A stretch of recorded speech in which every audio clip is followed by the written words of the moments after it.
اعوذ باللہ من الشیطان الرجیم بسم اللہ الرحمن الرحیم الحمد للہ رب العالمین وصلی اللہ علی محمد وآلہ الطاہرین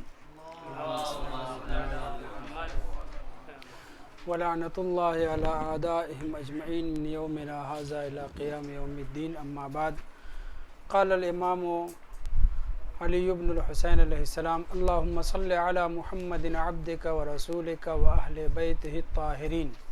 آگے فرماتے ہیں اللہم صلی علی محمد وآلہ وعلہمنی علم ما یجب لہما علی الہاما۔ پھر آگے ایک دوسرا ٹکڑا اللہم صلی علی محمد وآلہ کما شرفتنا بہ وصلی علی محمد وآلہ کما اوجبت لنا الحق علی الخلق بسببہ۔ یہاں تک ہم پہنچے تھے۔ امام سجاد علیہ السلام اپنے والدین کے حق میں دعا کرتے ہوئے خدا کی بارگاہ میں کہہ رہے ہیں کہ پالنے والے درود بھیج محمد اور آل محمد علیہ السلام پر، جیسے کہ تو نے ہمیں پیغمبر اسلام کے ذریعے شرف عطا کیا ہے، اور درود بھیج محمد اور آل محمد کے اوپر اس لیے کہ تو نے ان کے سبب سے، ان کے ذریعے ہمیں ساری خلائق کے اوپر ہمارا حق واجب کیا ہے۔ اس کے اوپر گفتگو ہو چکی تھی۔ شرفتنا میں ضمیر متکلم اور اوجبت لنا میں ضمیر متکلم جو جمع کی ضمیر ہے، اس کا مرجع، اس کا بازگشت، ظاہر ہے کہ ضمیر غائب کے لیے مرجع ڈھونڈا جاتا ہے۔ مراد یہاں پہ ہے کہ اس متکلم سے مراد کون ہے۔ تو پچھلے ہفتے بیان کیا گیا کہ بظاہر تو ہر انسان یہ کہہ رہا ہے، لیکن اس سے مراد ائمہ طاہرین علیہ السلام ہے کہ اللہ نے ائمہ طاہرین علیہ السلام کو تالی تلوے پیغمبر اسلام قرار دیا ہے۔ جو طہارت، جو ولایت، جو اختیارات پیغمبر اسلام کو حاصل تھے، وہی سب کا سب ائمہ طاہرین علیہ السلام اور جناب سیدہ صلوات اللہ علیہا کو حاصل ہیں۔ یہاں تک ہم گفتگو کر چکے تھے۔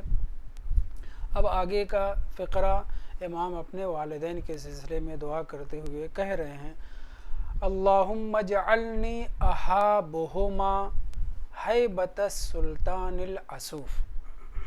پالنے والے مجھے ایسا بنا دے کہ میں اپنے ماں باپ سے ویسے ہی خوف کھاؤں، ویسے ہی مجھے ہراس رہے، ان سے ڈر رہے کہ جیسے کوئی انسان ایسے بادشاہ سے خوف کھاتا ہے، ڈر اور ہراس میں رہتا ہے، دہشت میں رہتا ہے کہ جو بادشاہ کیا ہے، بہت زیادہ ظالم ہے۔ عسوف بمعنی ظلوم ہے، ظلم صیغہ مبالغہ ہے۔ توجہ کریں کہ امام، اور اسی پر انشاءاللہ آج گفتگو ختم بھی ہو جائے گی، امام سجاد علیہ السلام کیسے اور کس چیز کو کس چیز سے تشبیہ دے رہے ہیں، ورنہ دماغ خراب ہو جائے گا کہ امام کہہ رہے ہیں کہ میں اپنے والدین سے ایسے ڈروں جیسے ایک ظالم بادشاہ سے ڈرا جاتا ہے۔ بظاہر یہ فقرہ بھدا ہے، لیکن لفظی گفتگو پہلے ہو جائے۔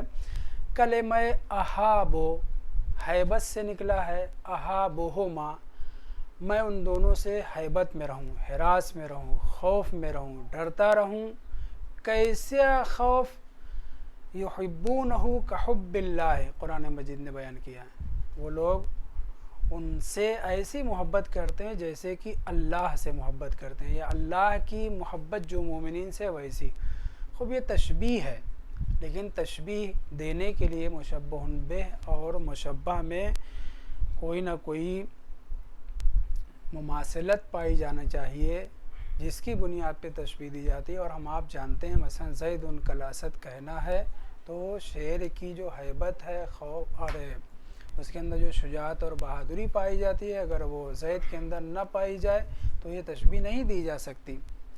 خوب پہلے یہاں پہ لفظ ہیبت میں آ جائیں۔ احابہما، بعض نے احابہ کے اوپر زبر دیا ہے حتیٰ کو تقدیر میں لے کر کے، اللہم اجعلنی، پالنے والے مجھے ایسا قرار دے، احابہما، حتیٰ احابہما۔ خوب ابھی یہاں پہ چونکہ متن میں احابہما ہے تو ہم اسی کو پڑھتے ہیں کہ میں ان دونوں سے خوف کھاؤں، ڈر محسوس کروں، جیسے کہ ایک ظالم بادشاہ، جبار سلطان، ظلم و ستم کرنے والا حکمراں، اس سے لوگ ڈرتے ہیں، اس کی رعایا ڈرتی ہے، خوف کھاتی ہے، ہر وقت رعایا اس کے، اور خاص طور سے وہ لوگ جو اس کے ارد گرد رہتے ہیں۔ امام علی علیہ السلام کی ایک روایت میں ذکر ہوا ہے کہ وزیر اور حاجب وغیرہ ان کی گردن پر موت سوار رہتی گویا، یعنی مفہوم یہ ہے کہ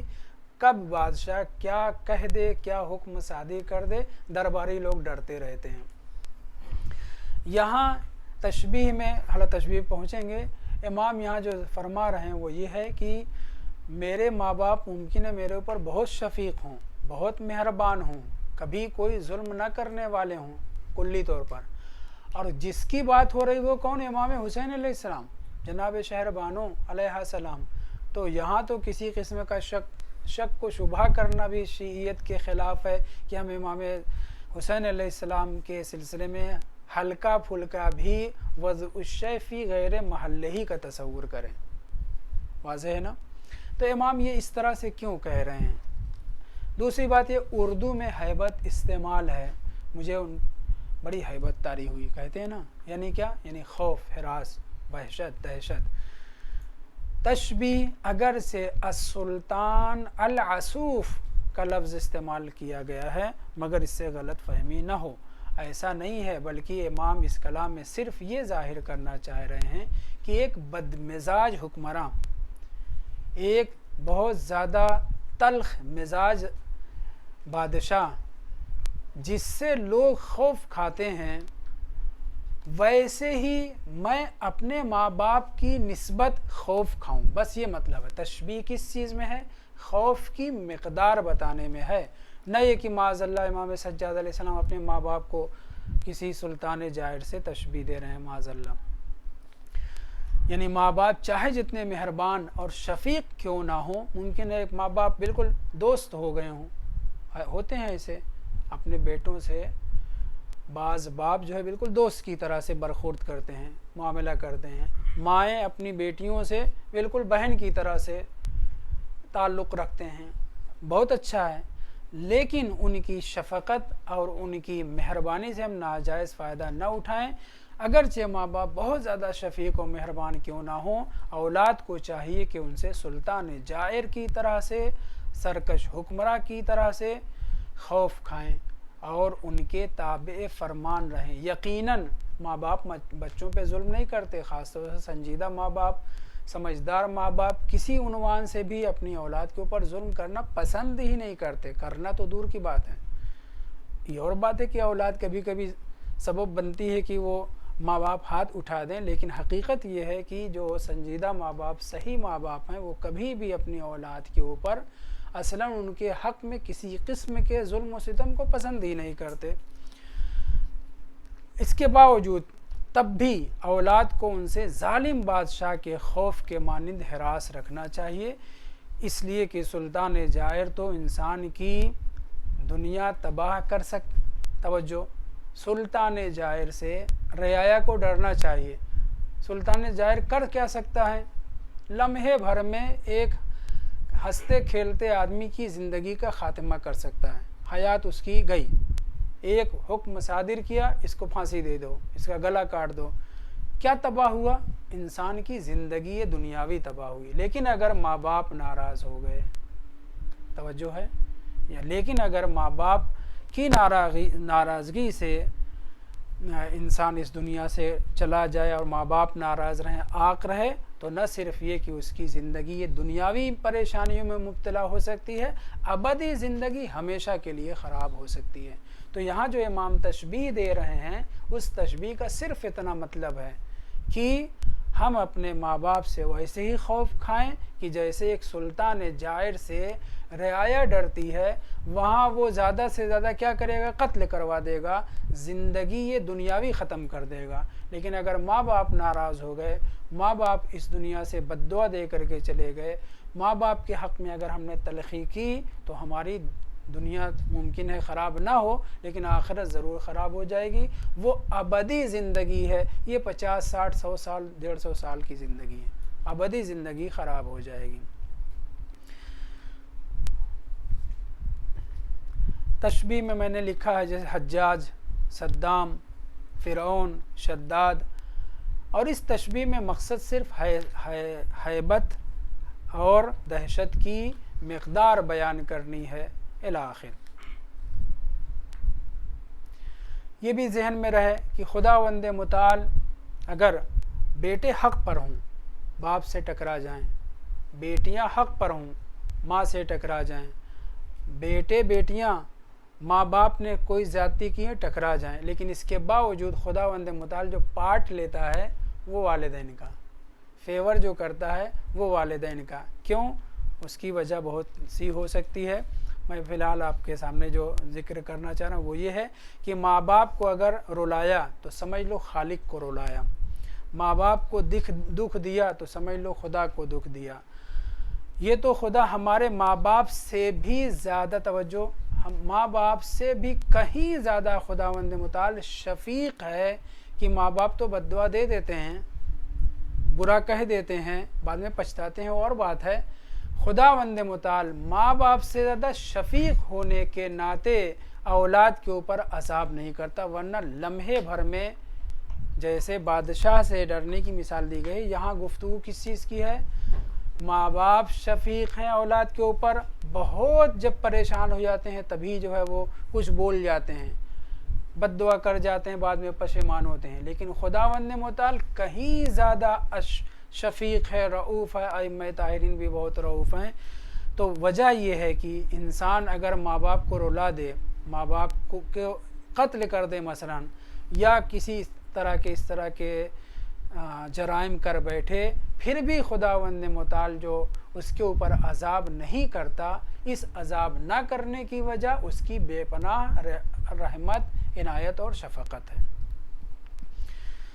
ایک بزرگوار ہمارے ابن معصوم مدنی نام کے، جن کو سید علی خان مدنی کہا جاتا ہے، خان بھی سید بھی، کیسے؟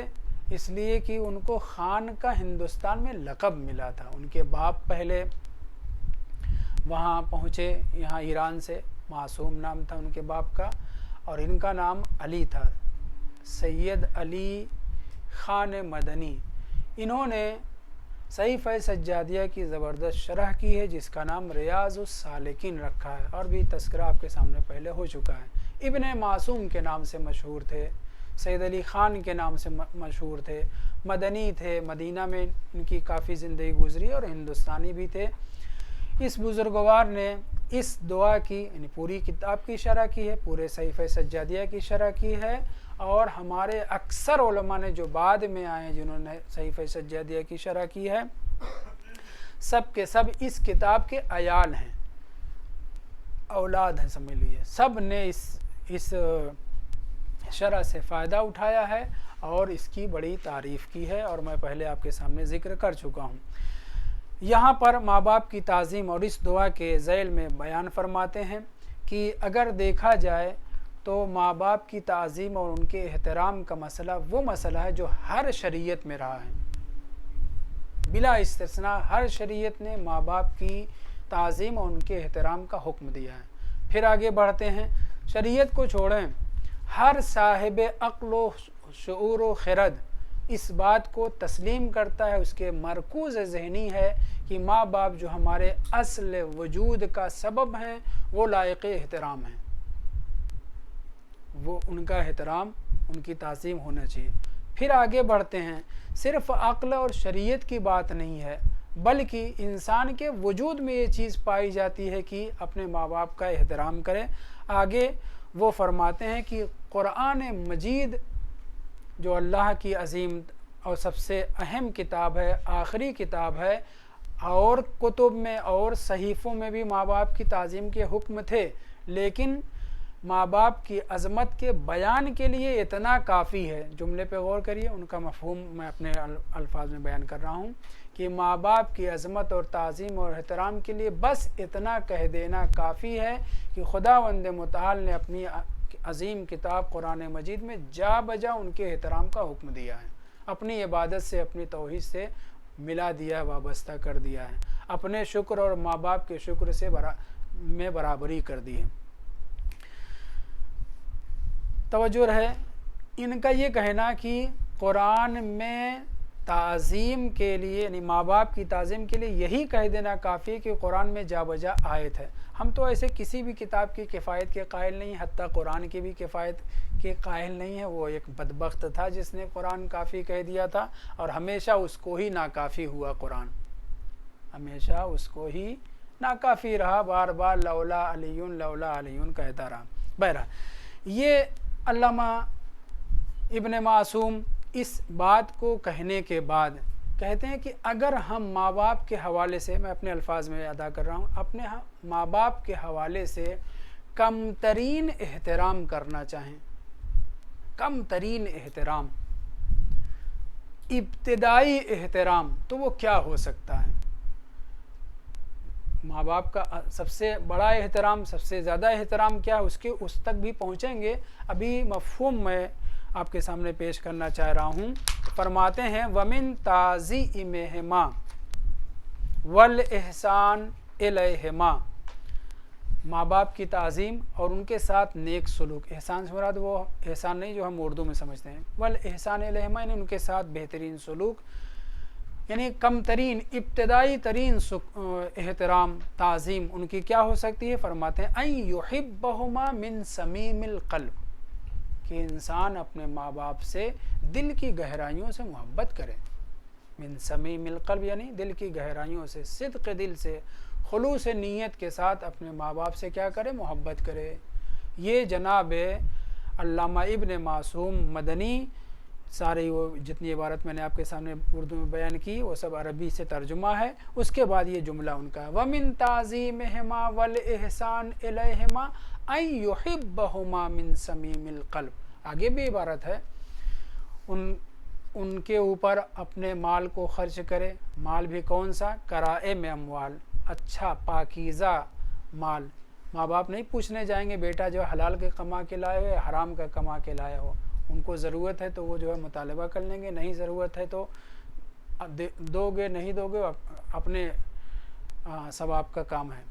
امام یہ جناب سید علی خان مدنی فرماتے ہیں کہ اپنے ماں باپ کے اوپر اپنے پاکیزہ اور کریم اور مکرم اور محترم مال کو صرف کرو۔ اسی طریقے سے ان کی تعظیم میں دقائق ادب اور تہذیب، ماں باپ کے ساتھ باریکیوں میں جاؤ، ادب کی باریکیوں میں جو چیزیں ہلکی سے ہلکی ادب والی، تعظیم والی، تہذیب والی بات ہے وہ اپنے ماں باپ کی نسبت روا رکھو۔ آگے ذکر کرتے کرتے فرماتے ہیں وَيَذْكُرَهُمَا، اگر اسی پہ عطف کریں تو رے پہ زبر ہو جائے گا، وَيَذْكُرَهُمَا فِي صَالِحِ دُعَائِهِ، ہر جگہ نہیں دعا کرنا ہے، ظاہر ہے ہر جگہ دعا کرے بہت اچھی بات ہے، لیکن یہاں پہ تاکید ان کی، جیسے وہاں پہ من سمیم القلب تھا، یہاں کہہ رہے ہیں یذکرہما، ماں باپ کو یاد رکھے، کہاں پر؟ فی صالح دعائہ، جب اپنی بہترین دعا، پاکیزہ دعا، دوسرے لفظوں میں جب تمام شروط کو مد نظر رکھ کر کے، تمام حدود اور قیود کو مد نظر رکھ کر کے ہم دعا کریں، یا ایسی جگہ پہنچ جائیں جہاں دعائیں مستجاب ہوتی ہیں، جیسے کہ حرم امام حسین علیہ السلام، حرم امیر المومنین علیہ السلام بھی ہے، میں کسی ایک کو معین نہیں کر رہا ہوں، تمام بارگاہوں میں معصومین علیہ السلام کی، یا تعالی تلو معصومین علیہ السلام میں، جیسے کہ آج جناب معصومہ کی ولادت کی تاریخ ہے، ان کے بارگاہ میں پہنچ جائیں، یا ان کے ولادت کے دن، آگے 11 تاریخ امام رضا علیہ السلام کی ولادت کی تاریخ ہے، آپ سب کو مبارک ہو۔ معصومین علیہ السلام کی ولادتوں کے دن، یہ زمان ہے، ولادتوں اور ان کی قبروں اور مشاہد مشرفہ پر، یہ مکان ہو گئی بات، جمعہ کا دن ہو، دوسرے اور ایام، تو یہاں پہ سید علی خان مدنی فرما رہے ہیں کہ ان کو ذکر کرو، نہیں ماں باپ کو یاد رکھو اپنی صالح دعاؤں میں، یعنی وہ جگہیں جہاں پہ آپ کی دعا کے قبول ہونے کا یقین ہے یا اطمینان پایا جاتا ہے، وہاں ضرور ان کے لیے دعا کرنا چاہیے۔ کچھ لوگوں کو باپ کے مانند قرار دیا گیا ہے،